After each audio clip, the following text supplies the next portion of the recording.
Amigos, muy buenas noches. Les doy la bienvenida a Nosotros Decimos. Como siempre, gracias por el favor de su compañía. Soy Jonás a través de la señal de Canal 10 y esta noche, ya lunes 10 de octubre del año 2022, los saludo con mucho gusto. Tenemos temas importantes para abordar. La mesa de hoy no versará sobre uno, sino sobre tres tópicos, dos de ellos bastante enlazados. Hablaremos sobre la extensión del periodo que concedieron senadores de la República para que el ejército, las Fuerzas Armadas, sigan en el combate al delito común en las calles, ciudades y espacios de nuestro país. Abordaremos también las consecuencias de ello y claro, vamos a tener un espacio para comentar el último encuentro de autoridades municipales de toda la República del Partido Movimiento Ciudadano y algunos eventos que se suscitan y que nos dejan lectura para 2024. En ese panorama les reitero la bienvenida y antes de presentar a nuestros invitados, aquí tienen ustedes un breve contexto sobre lo que nos depara la militarización de México. Bienvenidos. Los militares no regresarán a sus cuarteles, al menos no hasta el año 2028. La apuesta del presidente Andrés Manuel López Obrador por el ejército, a quien ha confiado incluso la construcción de proyectos de infraestructura emblemáticos de su mandato, avanzó un paso más cuando quedó aprobada en el Senado una reforma legislativa impulsada por el gobierno para transferir la Guardia Nacional, una fuerza creada bajo el mando civil, a la Secretaría de la Defensa Nacional. Opiniones a favor y en contra, tanto a nivel político como económico, social y académico. Entre los señalamientos más frecuentes, destaca el hecho de que los militares no están formados con un enfoque de seguridad ciudadana adecuado para tratar con civiles, sin olvidar los numerosos casos de torturas o desapariciones forzadas en los que se vincula el ejército mexicano. Amnistía Internacional señaló que militarizar la seguridad pública generará más violaciones de derechos humanos. Recordar que la Guardia Nacional, creada en mayo de 2019 por iniciativa de López Obrador, como una institución de carácter civil y encargada de realizar tareas de seguridad pública, era para reemplazar a la ya desaparecida Policía Federal, sobre la que pesaban numerosas denuncias por corrupción. Aunque la reforma constitucional que dio lugar a su creación también establecía entonces que los militares se retirarían de las calles en 2024, el presidente es partidario de ampliar este plazo y apoyar una propuesta en la Cámara del opositor PRI que apuesta por extenderlo hasta el 2028. El presidente asegura que el propósito no es militarizar o ir al autoritarismo, sino cuidar, con la vigilancia de la Secretaría de la Defensa, el crecimiento sano de lo que debe ser la principal institución de seguridad pública del país. La pregunta de diversos organismos sigue siendo: ¿es la militarización de México un peligro? Para nosotros decimos, Georgina Flores, Quiero TV. Nuevamente buenas noches, ahí tienen el tema. Y para abordarlo, porque hay muchas opiniones sobre este punto, déjeme presentarle a quienes ya nos acompañan en la mesa de esta noche. Está con nosotros la maestra Cinti Ramírez, académica, analista de la realidad local. Ella es profesora y además catedrática en el TEC de Monterrey en Guadalajara. Maestra, bienvenida. Buenas noches. ¿Cómo está? Buenas noches. Muchas gracias. El maestro Eduardo González también hace rato que no nos visitaba. Buenas noches. Buenas noches, Jonás. Bueno, en unos momentos más estaremos recibiendo también al maestro Héctor Ruiz de la Universidad de Guadalajara, pero antes quisiera comenzar con ustedes sobre el tema que acabamos de presentar. Estamos hablando de la militarización.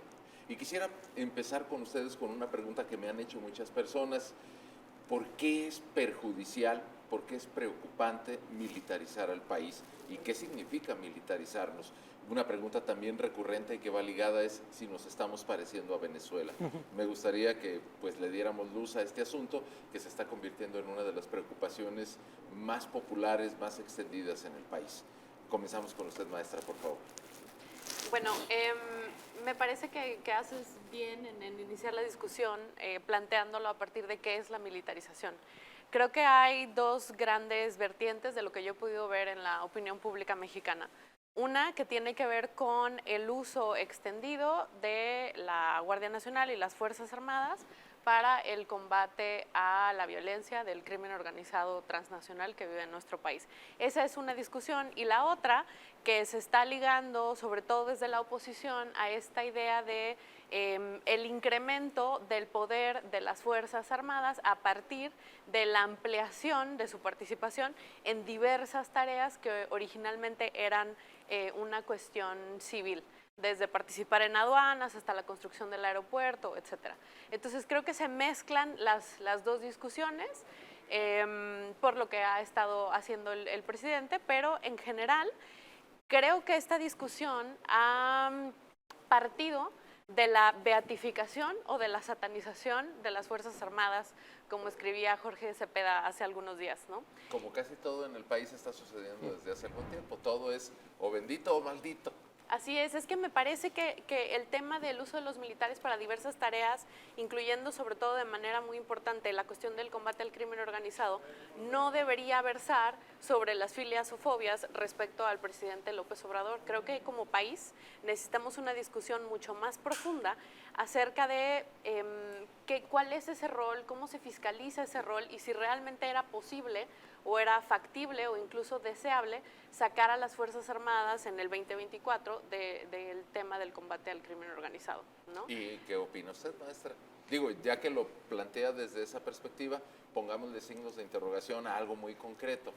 ¿Es factible que las Fuerzas Armadas regresaran a sus cuarteles en 2024? Me parece que por desgracia no era factible. Tenemos 3 sexenios en el que no hay un plan de seguridad integral, ni de fortalecimiento suficiente, ni de financiamiento suficiente a las policías locales.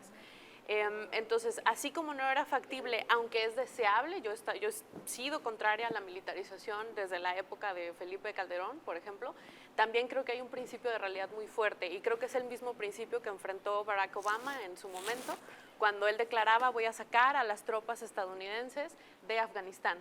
Y cuando llega a la presidencia de la República se encuentra con que más allá de sacarlas tiene que aumentar la presencia militar en aquel país, ¿no? Entonces creo que hay un principio de realidad muy fuerte y desde luego preocupa porque los militares no están hechos ni entrenados para tareas de proximidad. Bueno, quiero aprovechar también para darle la bienvenida a nuestro tercer invitado, el maestro Héctor Ruiz. Él es catedrático en la Universidad de Guadalajara, investigador y también pues se ha especializado en políticas públicas. Antes de darle también la palabra al maestro Eduardo González, maestro Héctor Ruiz, bienvenido esta noche aquí a Quiero Noticias. Perdón, a nosotros decimos. Bueno, buenas noches, muchas gracias. Un placer compartir esta mesa con los especialistas, contigo, Jonás. Muy bien, pues estamos tocando el tema de la militarización y sobre todo lo que se ha polarizado en términos de cómo se ha ido manejando en redes sociales y en medios de comunicación. Ya nos daba su punto de vista la maestra Cinti Ramírez. Maestro Eduardo, ¿usted qué opina de este asunto? Ella llevó, digamos, la visión sobre ampliar o no a 2028. Yo coincido con la maestra Cinti Ramírez, no era posible decir 2024 y todos para atrás, pero vuelvo a los mitos que se están generando. ¿Nos estamos militarizando? ¿Cuál es el peligro? ¿Nos estamos pareciendo a Venezuela? Bueno, yo empezaría por lo último. Me parece que estamos muy lejos de acercarnos ni remotamente a Venezuela. Sí me parece, yo lo he dicho y lo he planteado en muchos espacios, yo estoy en contra de que se usen a las fuerzas militares para el combate a la delincuencia organizada. Y no de ahorita, sino desde hace varios sexenios, por un lado. Por otro, reconozco la misma propuesta del presidente López Obrador cuando era candidato de decir en cuanto yo llegue a la presidencia, las Fuerzas Armadas regresan a los cuarteles. Yo creo que al llegar, pues se dio un baño de realidad y se dio cuenta que más allá de que los miembros del ejército den o no resultados en estas tareas de seguridad, pues tenemos unas policías estatales y municipales verdaderamente famélicas. Y en ese sentido pienso que la opción que tiene en este momento la 4T, más allá de que de manera personal a mí no me parezca el camino, es mantener a las fuerzas del ejército, a los miembros del ejército en la calle, combatiendo el crimen organizado con mejor entrenamiento, con mejor armamento, con mejores estrategias que lo que puede tener la policía municipal o la policía estatal. Pero también me parece que hay otro elemento en donde hay una fuerte confusión. Es decir, cuando escuchamos el término la militarización del país, a mí me parece que ese concepto desborda a una política de seguridad pensada usando a las Fuerzas Armadas para enfrentar el crimen organizado. Es decir, cuando la gente tiene en el imaginario este concepto de la militarización, creo que pues hay una confusión y entonces pareciera que todo es lo mismo, es decir, por un lado las fuerzas combatiendo el crimen y por otro las tareas que le han ido encomendando al Ejército y a la Marina en otras áreas. Entonces yo creo que son dos cosas diferentes y me parece que poco abona en el discurso y mucho a favor de la confusión cuando escuchamos voces que apenas hace 1 o 2 sexenios decían que la mejor opción era tener a las fuerzas del Ejército en la calle y son las mismas voces que hoy dicen que cómo es posible que estemos viviendo eso. Pero también es cierto que voces que hoy, como la del mismo presidente, dice hay que mantenerlos en las calles, hace algunos años decía hay que regresarlos a los cuarteles. Yo creo que no hay en este momento condiciones ni materiales ni estratégicas en las policías para hacer frente a este problema tan serio que implica el crimen organizado a lo largo del país y en muchas áreas, porque ya ni siquiera es un asunto de drogas, ya hay otros elementos que tienen que ver con otros delitos, ¿no? Hasta el tráfico de personas, delitos del fuero común, etcétera. Entonces, yo creo que sí habría que hacer la diferencia entre las actividades que se les encarga, por ejemplo, construir un aeropuerto y administrar un aeropuerto, y combatir el crimen organizado. Yo creo que son dos áreas diferentes, pero bajo ninguna circunstancia a mí me parece que el término militarización del país embone en este tipo de realidad. Pues vamos a regresar con usted, maestro Eduardo González, porque yo comulgo completamente con la idea de que la politización no ha ayudado, porque los políticos son muy contradictorios, empezando por el titular del Poder Ejecutivo, pero ciertamente... Pero incluso, Jonas, adentro de la misma oposición, es decir, sí, los mismos diputados y senadores federales tienen posiciones encontradas a los gobiernos de sus partidos que están encabezando los estados. Ojalá que no sean ellos los que tengan que resolver. Maestro Héctor Ruiz, nuevamente los saludo. Un análisis breve, si me hace favor, antes de que nos vayamos a la pausa, sobre lo que usted revisa. Yo ponía sobre la mesa 2 mitos que se están, digamos, alimentando, sobre todo en redes sociales. Esta militarización que se ve como peligrosa y esta venezolanización. ¿Usted lo comparte? Bueno, comparto en el sentido, como dijo la maestra, que no se vislumbra, no se ve una estrategia en términos de seguridad en el país. Es decir, cada una de las corporaciones que existen dentro del país, municipales, estatales, fiscalías, cada uno no se ve que se coordine, ¿no? También observo en cuanto a estadísticas que hemos venido a menos en cuanto a apoyo financiero a las policías municipales y estatales. Ha habido un debilitamiento significativo. Ahora sí que como la serpiente se muerde la cola. Sí, ¿no? claro, es un incentivo perverso, es decir, si estamos mal en términos de inseguridad en el país, es porque no se ha fortalecido a las policías municipales, que son las más cercanas a la sociedad, la preventiva, ¿no? Y en torno a lo de la militarización, bueno, pues evidentemente no podremos negar que a las Fuerzas Armadas, especialmente en este sexenio, se ha fortalecido su presencia en muchos ámbitos, ya lo habían mencionado mis compañeros, construyendo aeropuertos, administrando aduanas, ahora capacitando el tema de la Guardia Nacional, que no es nuevo, ¿no? Que la participación de las Fuerzas Armadas viene desde sexenios atrás. Hoy en día se está formalizando legalmente, normativamente en la Constitución, un artículo transitorio, se les está dando esa facultad de poder intervenir, pero si queremos resultados distintos, hay que hacer cosas distintas. Si venimos repitiendo los mismos vicios del pasado, es decir, el ejército en las calles para tratar de fortalecer el tema de la inseguridad, pues no está funcionando. Es claro y evidente que esta estrategia no está funcionando en el país, ¿no? Entonces, sí se necesitaría fortalecer el tema de las policías municipales, ¿no? Y las estatales sobre todo. Por eso es que los gobiernos estatales, como decías, están en contraposición con lo que dicen sus legisladores, pues porque aquí están desesperados, no tienen recursos, no tienen patrullas, no tienen armamento, se ven rebasados por las Fuerzas Armadas, que sí están organizadas y que en el sentido de las policías municipales y estatales, pues no necesariamente. Bien, vamos a hacer una primera pausa, si me permiten. Digamos que le dimos una primera probada al pastel. Hay muchos otros factores interesantes e importantes de poner sobre la mesa, sobre todo en interés de nuestros televidentes. Esto es Nosotros Decimos, regresamos rapidísimo, sigan con nosotros.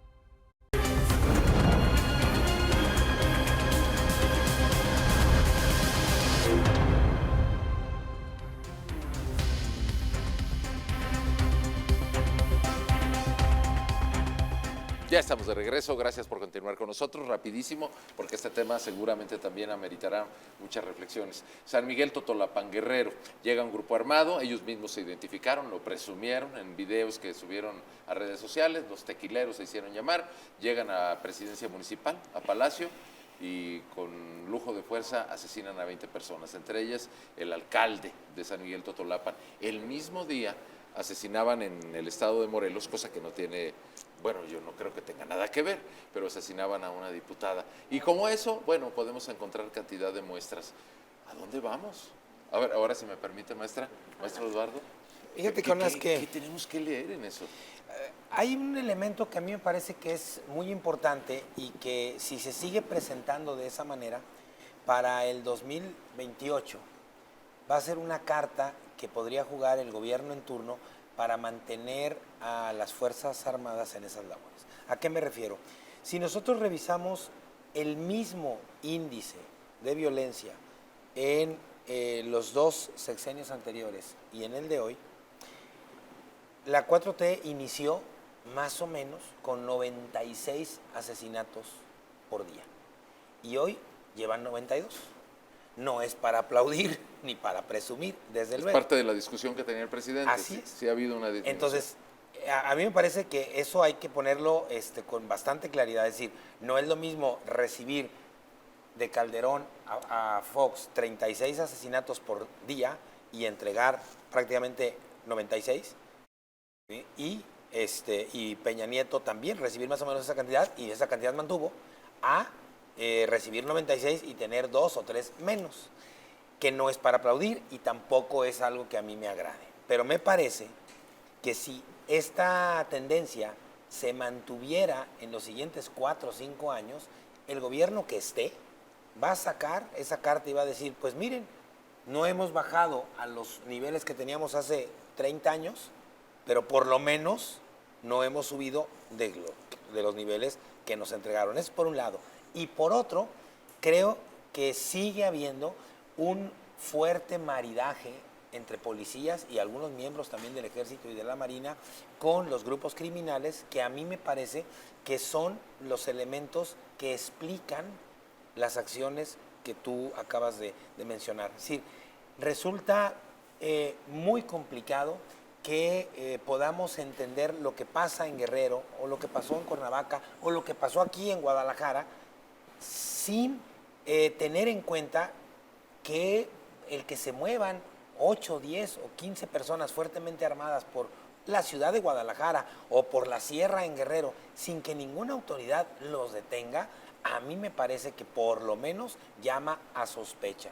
Y yo creo que en esa parte sí me parece que el presidente sigue montado en un discurso en donde insiste que ya no hay ese maridaje, que ya no son iguales, que ya no hay esa corrupción, pero a mí me parece que dado los resultados, yo no encuentro otra explicación que no sea un contubernio entre algunas autoridades, algunos miembros de la Marina y del Ejército y el crimen organizado. Bueno, yo coincido con usted, maestro, pero bueno, esto me lleva primero que nada a cuestionar la hipótesis que ha manejado la presidencia, de que el Ejército es incorruptible, igual que la Guardia Nacional. Evidentemente no, son corruptibles al 100%, igual que lo son las policías de los municipios y de los estados. Ni siquiera tenemos que cuestionarlo, simplemente basta con ver los efectos. La pregunta que me haría es, ¿qué vamos a hacer? Porque creo que seguimos montados en el macho de que este es el camino correcto. Y bueno, yo no quisiera esperar a que en lugar de 93 sean 85 asesinatos al día y luego 72, pues porque ¿cuántos años nos va a tomar esto y en qué condiciones va a quedar el país? Maestro Héctor Ruiz, ¿usted cómo revisa este tema? Bueno, y sobre todo a la luz de estos eventos sí, claro, que sorprendieron, ¿no? Las estadísticas son engañosas según quien las comparta, quien las platique, ¿no? Es evidente que este gobierno a 4 años ya superó el tema de las ejecuciones, muertes de sus predecesores, ya con 4 años, o sea, ya lo que sucede de aquí para adelante va a ser acumulado. es acumulado. Sí, efectivamente, va en picada las ejecuciones por día, pero ya lo rebasamos, o sea, ya lo que haga, números totales, ya está rebasado, ¿no? Yo siento que no existe una estrategia como tal, no encuentro un llamado de parte del presidente. Yo a veces lo siento necio, terco, empecinado en su estrategia de resolver todo a través del ejército. Le tiene excesiva confianza al ejército. Puedo yo entender, por lo que decía el maestro Eduardo, efectivamente existe una captura de parte de la delincuencia organizada, del narco, de las instituciones, en policías municipales, policías estatales. Hay una filtración o infiltración, colaboran, ¿no? Bueno, a propósito Sí. de Guacamaya Leaks, Claro. hoy, mientras estamos grabando este programa, pues nos enteramos de que muchos gobernadores están siendo señalados de colaborar con el investigados crimen por la organizado. Sedena, es correcto. Y el fenómeno en las redes sociales, o sea, ya parece burla ver cómo vemos videos circulando donde les faltan el respeto a las fuerzas civiles, llámese policías estatales, municipales, o incluso el propio ejército, que ha sido corrido de varias localidades a pedradas, y el hecho de presumir de lo que sucede, que comentas, de las ejecuciones que hubo. Y todavía sale un video del personaje en cuestión, dijo, me intentaron matar a mí, pero yo aquí estoy tranquilo, siempre, o sea, todavía burlándose. Gracias a que tengo mi camioneta blindada. Y vivo a una cuadra de la presidencia municipal y todo el mundo lo sabe, pero no lo sabe el ejército, no lo sabe la policía municipal. Evidentemente había colaboración, había protección, había acudido a una reunión con el presidente municipal, ¿no? Un capo, un delincuente iba a acudir a una reunión, y por eso es que se dio este intento de ejecución, según él lo narra en su video, ¿no? Entonces es preocupante de que cada quien, insisto, hace esfuerzos aislados, pero no hay un llamado nacional para resolver el tema a través de una estrategia, ¿no? Es decir, por ejemplo, lo que pasó aquí en Andares. Gracias al ejército no hubo mayores consecuencias. ¿Y dónde están los detenidos? ¿Dónde está el C5? ¿Quiénes son? Nada más bastan con que ya estamos investigando. Esa es la declaración preferida de nuestros gobernantes. Ya estamos investigando. Se va a atacar las consecuencias. Hay 99% de impunidad. Todos los delitos que se cometen, solamente el 1% de ejecuciones es castigado. Maestra Cinti Ramírez, ante esto, recuperaría pues la pregunta original, a reserva de sus comentarios. También me gustaría plantearle, una de las críticas que se hizo ante la aprobación en el Senado de ampliar de 2024 a 2028, pues es que cuáles van a ser los resultados. Y según esto, pusieron como condición, cosa que tendrá que verse que lo avalen en la Cámara de Diputados, ahora sí, destinar un presupuesto específico, medible en cantidad de millones, para que le den a las policías y se combata no solo la infiltración, sino también la incapacidad, el desconocimiento, se depuren las policías. ¿Usted tiene confianza en eso? Yo creo que en México los resultados de propuestas como estas son dudosas, sobre todo porque no vienen como parte de un paquete más integral. Para que nos entendamos, lo que estamos enfrentando en México es el nivel más alto de captura estatal que se puede entender desde la academia. Se supone que hay 5 niveles de captura estatal, ¿no? Y estamos en un momento en el que ni siquiera somos un narcoestado, porque eso implicaría que el narco tomara pues el tema de los municipios, que controlara los presupuestos municipales, otro tipo de cosas. Estamos en otra etapa, que es estado mafioso. Eso implica que hay colusión y que hay participación del modus operandi de jueces y fiscales. Entonces está capturado nuestro sistema de procuración de justicia, están capturadas las policías, ¿no? Pero también están involucradas en toda esta red, además de obviamente los soldados y los integrantes del crimen organizado, también la iniciativa privada en procesos de lavado de dinero, las factureras y todo esto, lavado de dinero que podemos ver a todas luces en los booms inmobiliarios y otro tipo de cosas. De repente uno dice, caray, aquí no había nada y ahora hay 5 edificios. Desde luego, es que el punto es eso, ¿no? Hay que meter ese dinero a la economía real y eso se hace a través de la iniciativa privada con fines de lucro, pero también a través de la iniciativa privada sin fines de lucro. Sabemos que ha habido personajes famosos señalados por tener sus ONGs que están siendo investigados por el Treasury estadounidense, ¿no?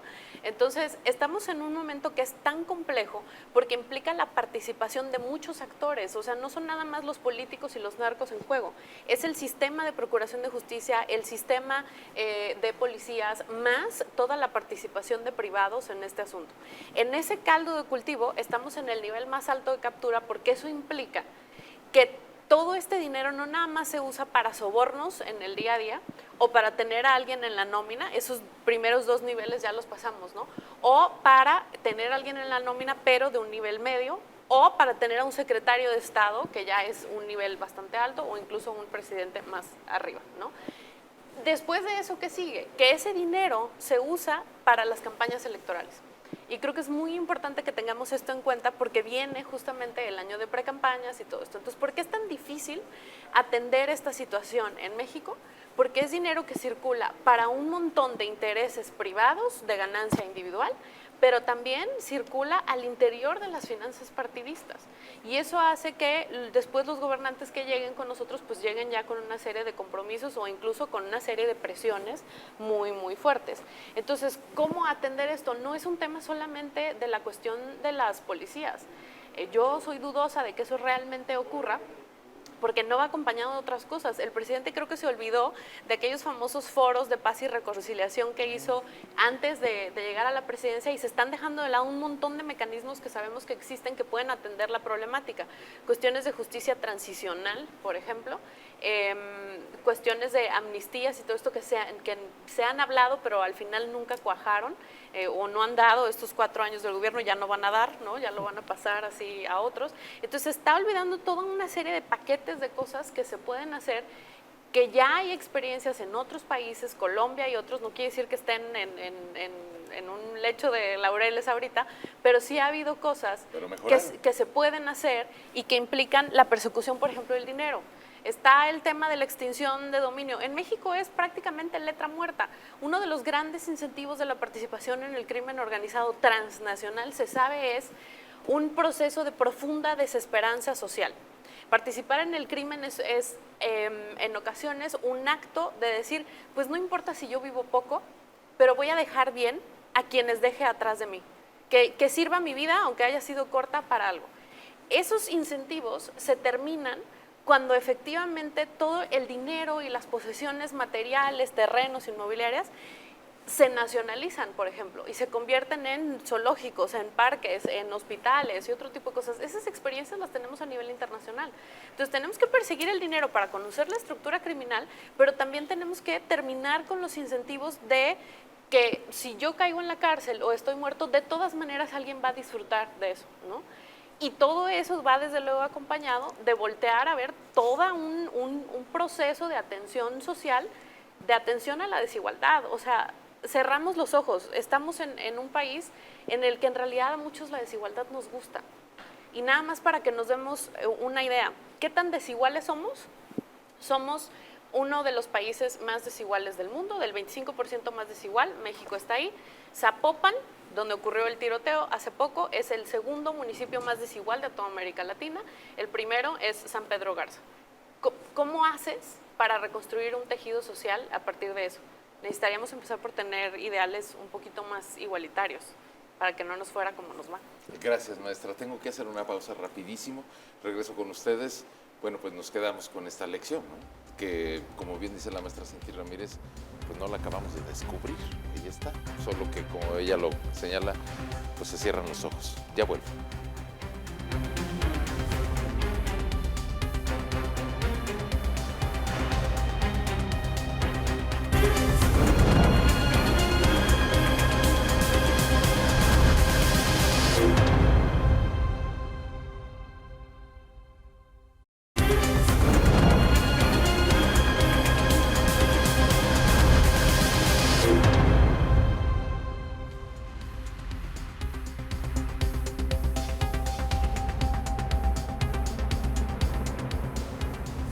estamos de regreso con ustedes esta noche de lunes 10 de octubre. Quiero recordarles que este programa lo podrán encontrar a posteriori en nuestras redes sociales. Pueden verlo completo en YouTube. También vamos a transmitir algunos segmentos de las opiniones de los invitados en nuestras cuentas de Twitter, en Instagram, para que lo sigan en redes sociales. Regreso con nuestros invitados.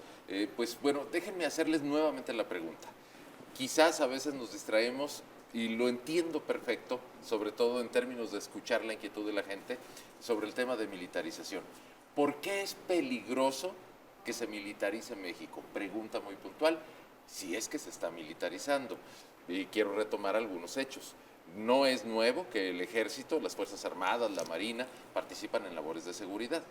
Ya tiene esto más de 12 años, 15 podríamos decir. Pero también les están dando responsabilidades, les están dando más presupuesto. Al terminar este año van a llegar a 500,000 elementos, son 490 y tantos mil. Se incorpora la Guardia Nacional. Y encima de eso, bueno, nos damos cuenta de cosas que va reconociendo el presidente a tropezones, como que pueden administrar una línea aérea privada. Eso es más poder, más facultades, más acceso a recursos económicos. Me parece que eso sí es militarización, pero lo que me importa es la opinión de ustedes. Maestra, vuelvo con usted. ¿Por qué es peligroso? ¿Por qué cuando un chavo pregunta, oye, ¿por qué es peligroso que se militarice México? A ver, explícame. Creo que lo podemos resumir en unos 3 o 4 puntos. El tema principal es que en general los ejércitos del mundo están hechos para tareas de combate. Ya fue una cuestión extraordinaria en su momento que México los usara para el plan de N3 en caso de desastres, que es algo un poco más común, tareas en épocas de paz, ¿no? Para cuestión de paliación de desastres o otro tipo de cuestiones que tienen que ver con construcción de paz. Eso es lo más común en el mundo en general, pero lo que estamos viendo es una militarización de facto que tiene pues ya varios sexenios. ¿Y por qué es peligroso? Pues porque los ejércitos están hechos para otras tareas. No están formados en tareas de proximidad con la ciudadanía, por ejemplo, ese es un punto importante. Las policías de proximidad son otras y tienen otro tipo de formación.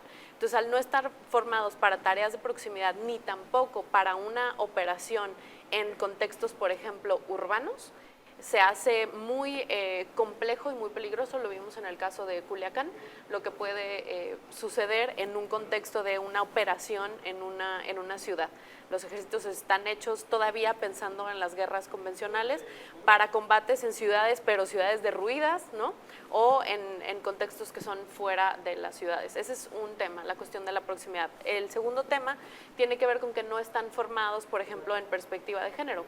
Si ni nuestras policías están formadas en perspectiva de género y no tienen idea de cómo accionar ante ciertos tipos de violencia, pues los militares tenemos una historia en nuestro país en que policías y militares pues han cometido gravísimas violaciones a los derechos humanos en temas que son relativos al género, por ejemplo.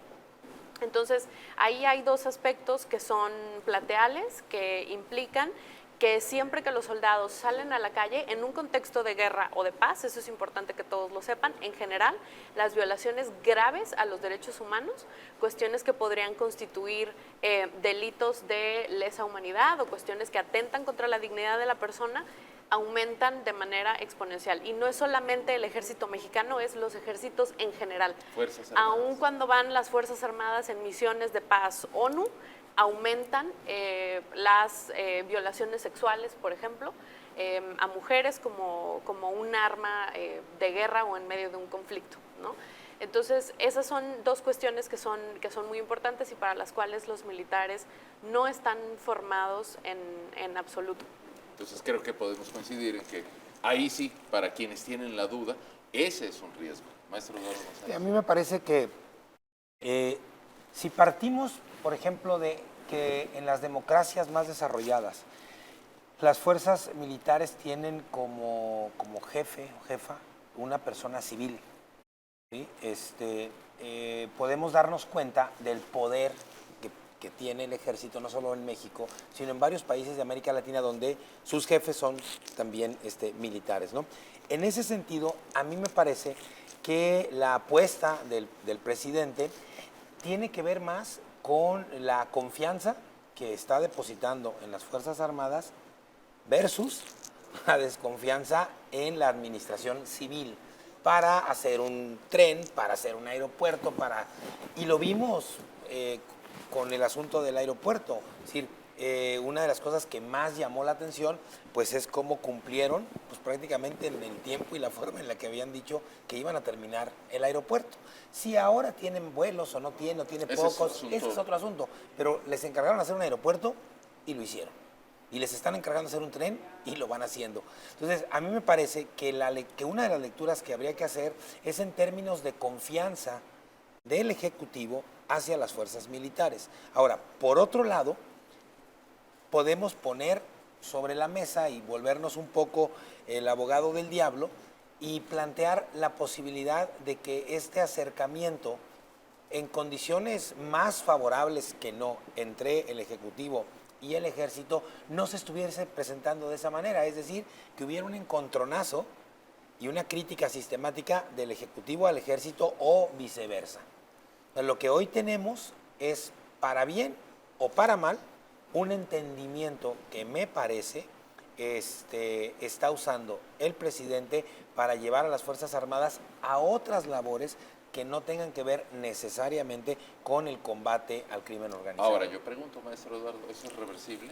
Porque una de las hipótesis es, en tanto más espacio para operar, en tanto más presupuesto, en tanto más crecimiento, no puedes decirles el día de mañana, regresen. Claro, o sea, es evidente que las Fuerzas Armadas, una vez que las sacaron del cuartel, va a ser muy difícil, no que las regresen, que quieran regresar, ¿sí? Creo que ya están afuera y ya coloquialmente podríamos decir, ya probaron las mieles del placer, así que difícilmente van a querer regresar a los cuarteles.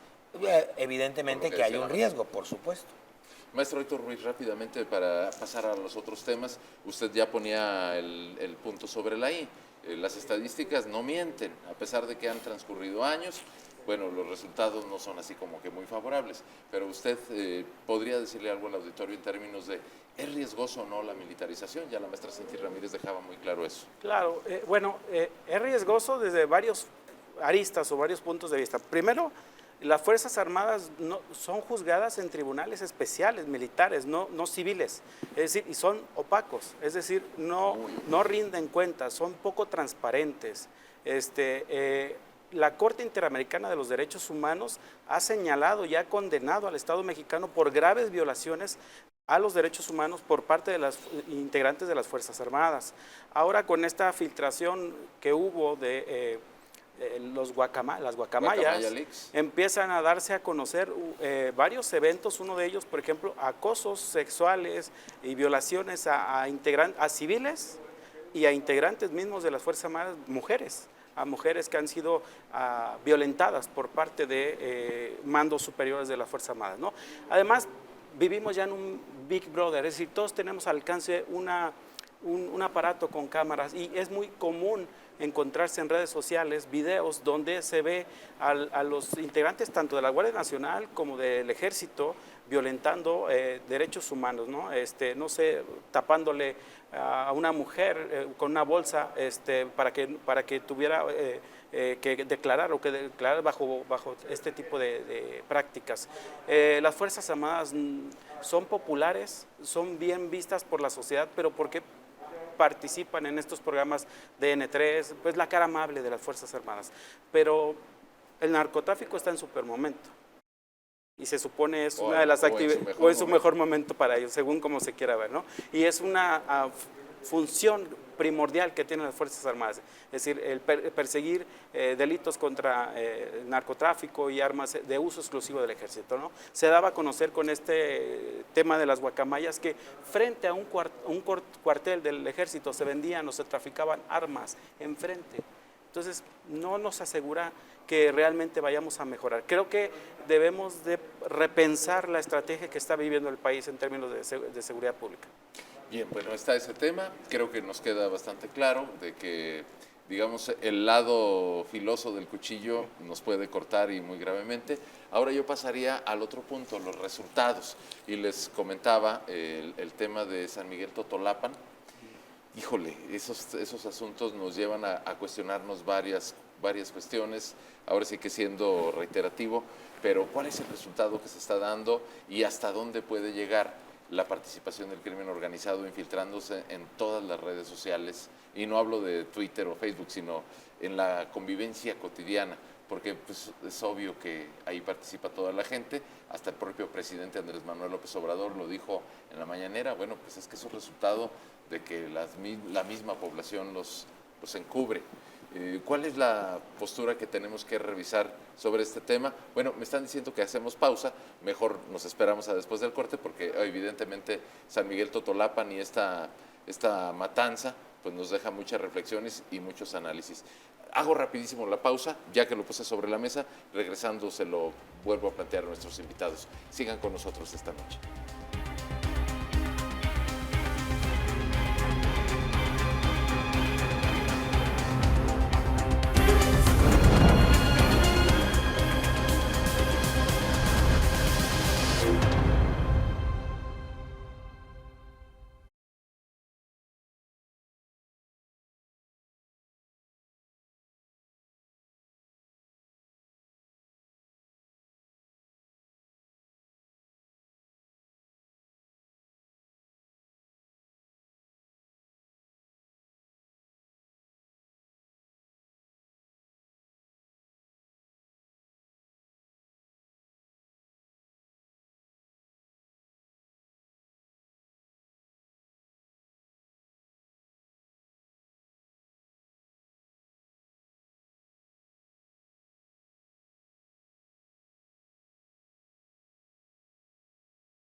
Amigos, estamos de regreso.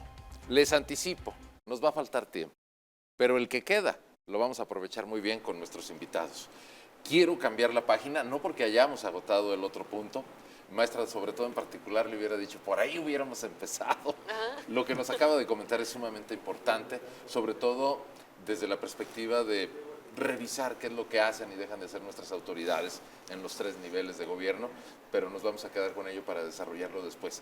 Ahora quiero plantearles algo un poco menos profundo, digamos más falaz, pero finalmente de mucha atención. El periodo preelectoral. Todo lo que pasa en la vida pública en este momento pasa por el tamiz de 2024, elecciones presidenciales. Y lo digo con plena conciencia. Todo pasa por ahí. Este fin de semana hubo una reunión, un encuentro de autoridades municipales de Movimiento Ciudadano. Estuvieron aquí en Guadalajara, es un asunto estrictamente político partidista, y estuvieron el presidente municipal de Monterrey, Luis Donaldo Colosio Riojas, y también el gobernador del estado de Jalisco, Enrique Alfaro, entre muchísima gente. Les gritaron presidente, presidente, a uno un día y al otro el otro día. Bueno, luego el fin de semana, el domingo, coincidentemente, presenta su primer informe de gobierno el gobernador de Nuevo León, Samuel García, y el dirigente nacional de Movimiento Ciudadano, Dante Delgado, dice, él no va para ser candidato a la presidencia, para ser candidato, ojo. Por favor, denme sus comentarios sobre este tema y a qué nos está llevando, después de que pues, parece que ya se quiebra definitivamente la alianza PAN-PRI-PRD. Maestro Eduardo. Pues como un vaso de agua, el presidente no se le niega a nadie. Se le da a Marcelo, se le grita a Claudia y pues ahora a los naranjas. Entre ellos, ¿no? Claro, y seguro se le va a gritar a los del PAN y a los del PRI. Lo que estamos viendo en este momento me parece que es la continuación de nuestra vida nacional político-partidista, es decir, a veces la gente supone que una vez que pasan las elecciones, las campañas terminan. A mí me parece que nuestro sistema político mexicano todos los días son de campañas político-electorales. Y las gobernantas, los gobernantes, pues todos los días trabajan, sí, para atender algunas cosas de la sociedad, pero también pues para llevar algún agua a su molino. En ese sentido, pues Movimiento Ciudadano ya se ha empezado a mover para ir colocando las que podrían ser sus principales piezas con miras a la elección presidencial. A mí me sigue pareciendo que de las piezas que tienen ahorita Movimiento Ciudadano, pues no tienen la suficiente fuerza política como para enfrentar incluso a candidatas o candidatos ya no digamos de Morena, sino del mismo PRI, PAN, no digo del PRD, porque bueno, el PRD ya es casi testimonial, pero el PRD, el PAN y el PRI sí. Por otro lado, creo que la alianza, pues al día de hoy lo que podemos decir es que queda únicamente con el PAN y Acción Nacional. Es decir, es una alianza de un solo partido. Creo que el PRI irá solo y que Movimiento Ciudadano difícilmente podrá decantarse con sus precandidatos hacia una candidatura blanquiazul. Creo que también desde Palacio Nacional se ha jugado política y electoralmente de manera interesante y eficiente para ellos, para poder reventar esta posible alianza electoral. Y por otro lado, algo que me parece un poco más delicado y que tiene que ver con la primera discusión que tuvimos, es que al interior de Movimiento Ciudadano yo veo un partido no monolítico, un partido con muchísimas, más que con muchas fracturas, con muchas tendencias, con muchos intereses, y una cosa es lo que dice el gobernador de Nuevo León o el presidente municipal de Monterrey o el gobernador de Jalisco o el senador de Jalisco, Clemente, por parte del Movimiento Ciudadano, y otra lo que dice el presidente Dante, que pues lo hemos visto en los últimos años, regentea de manera patrimonialista el partido. Entonces yo creo que Movimiento Ciudadano está buscando pues de qué manera se hace de sus dos bastiones más importantes, que es Nuevo León, Jalisco, un poco Campeche, pero creo que a nivel nacional el partido pues no tendrá la fuerza suficiente para establecer condiciones en una alianza. No así, a pesar de todo, el PAN o el PRI. Maestra Cinti Ramírez, ¿usted qué opina de Luis Donaldo Colosio? Porque luego yo pienso y busco, no me acuerdo de nada que haya hecho, pero está arriba en las encuestas. Eso te iba a decir. No, pues creo que es un caso en el que lo que pesa es el apellido, pero memorias de logros que tenga, pues no tenemos porque efectivamente no han estado ahí. Es su primera experiencia realmente en un puesto de elección popular, que además va iniciando, no ha habido oportunidad ni momentum para demostrar que ha hecho realmente nada, y pues lo que pesa es más bien la historia y como los ideales, ¿no? del padre, esta idea de que en algún momento se opuso al poder, y yo creo que más que todo un deseo de que el apellido implicara pues lo que creemos que fue Colosio en los años 90, ¿no? Como esta idea de reforma, una orientación quizás un poco más social de la presidencia de la República, pero yo no veo evidencias en los hechos de que esto sea así. Y también me parece que no es necesariamente una fama que alcance para, en caso de una eventual alianza que ya está tronada, pero digamos que si siguiéramos en aquel ejemplo, tampoco creo que le hubiera alcanzado, no nada más para el voto popular, sino también para lograrse lograr asegurarse el espacio como candidato a él mismo. Entonces creo que necesita madurar y creo que él también se da cuenta. Y pues me parece que tampoco lo empuja demasiado, incluso dentro del Movimiento Ciudadano. Bueno, algo hay que reconocerle al presidente municipal de Monterrey. No tiene virtudes, pero tampoco defectos. O sea, no habla, no se equivoca, nada. Pero pues allí sigue su fama creciendo. Maestro Héctor Ruiz. Bueno, en torno a Luis Donaldo Colosio, lo que existe, creo yo, desde mi análisis, es una deuda histórica, en el subconsciente de cierta parte de la sociedad lo identifica claramente con el padre. Efectivamente no podemos achacar ni defectos ni virtudes porque prácticamente lo único que ha hecho es ganar la alcaldía, ¿no? Y lo hizo con el puro apellido, con la pura marca. Lo que necesita es demostrar resultados. También es cierto que a nivel nacional diversos estudios de opinión lo marcan como uno de los más altos, si podemos llamarle competidores, en términos de candidatura a la presidencia de la República. Es un personaje joven y todo. Y creo que el evento que hubo aquí, pues Movimiento Ciudadano está haciendo su papel. O sea, es decir, si ya vinieron aquí las 4 corcholatas, han estado visitándonos, pues también Movimiento Ciudadano tiene que estarse moviendo. Es, como dijo el maestro Eduardo, es algo normal, natural, que debemos de acostumbrarnos, ¿no?